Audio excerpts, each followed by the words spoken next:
শাহিন ভাই, উজ্জ্বল ভাই, রনি ভাই, জহুরুল, হাবিব, এই যে তোমরা যারা আছো, আপনারা যারা আছেন তারা 2-4 জন থেকে আর সবাই দয়া করে নেমে যান। আপনাদের কারণে যদি অনুষ্ঠান আপনারা দিচ্ছেন, আপনাদের কারণে যদি পাবলিক দেখতে না পারে, তাহলে তো এফআইআর দুঃখজনক কোনো কিছু নাই।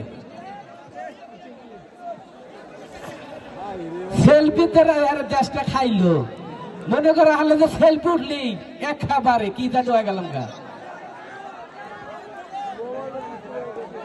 আমি উজ্জ্বল ভাইয়ের দৃষ্টি আকর্ষণ করবো, শাহিন ভাইয়ের দৃষ্টি আকর্ষণ করবো, আপনারা 2-4 জন লোক থেকে আর সাংবাদিক বাইরে আছে তারা থেকে আর সবাই দয়া করে নেমে যান।